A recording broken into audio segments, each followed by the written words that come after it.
ইজহার হরফ ছয়টি।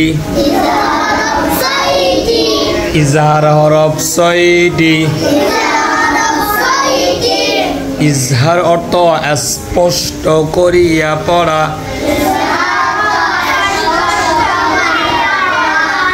ইজহার অর্থ স্পষ্ট করিয়া পড়া।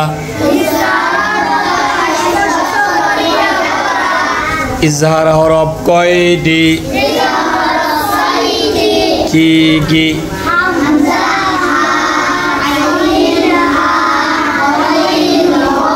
হামজা হা,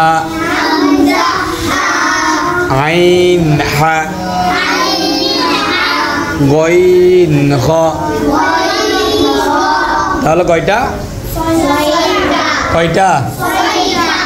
নুন সাকিন বা তানবিনের বামে।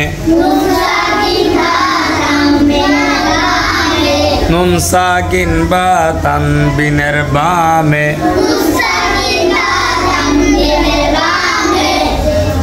ইজহার হরফ আসিলে। ইজহার মানে কি? ওই ছয়টা, ঠিক আছে? ইজহার হরফ মানে ওই ছয়টা হরফ আসিলে ডান দিকের হরকতকে, ডান দিকের হরকতকে, ডান দিকের হরকতকে স্পষ্ট করিয়া পড়িতে হয়।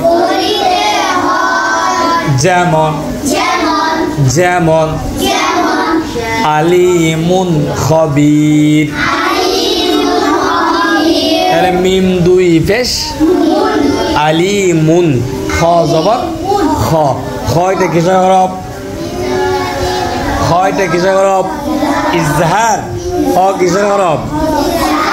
ইজহারের। খ কিসের হরফ? ইজহারের হরফ, ঠিক আছে? তাহলে ইজহার হরফ যেহেতু আছে, ডান দিকের হরকত কি? ডান দিকের হরকত হচ্ছে মুন। মুন, মিম দুই পেশ মুন। ডান দিকের হরকতকে স্পষ্ট করিয়া পড়িতে হয়। যেমন যেমন মিন খৌফ। নুন সাকিনের পরে কি আসছে? খ। কি? খ। কি আসছে? কি আসছে? কি আসছে? মিন ইলমিন। নুন সাকিনের পরে কি আসছে? আইন। কি? আই কি আছে? মান কানা। মান, মান হবে, এটা গুণ হবে। মান, মাও গুণ হয়ে যাবে। এটা নুন সাকিনের পরে কি আছে? কাফ, ঠিক আছে? হুদান আও, হুদান আও। আইটা কি? হামজা। হামজা কি? এটা কি?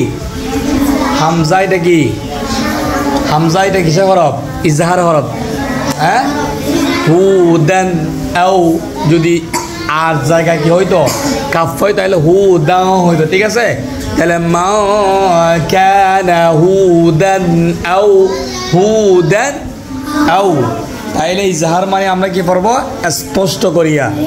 যদি ইজহার হরফ থাকে নুন সাকিন বা তানবিনের পরে, যদি ইজহার হরফ থাকে, তাইলে ওই ডান দিকের হরকতকে কয় আলিফ না স্পষ্ট করিয়া পড়ার নাম ইজহার।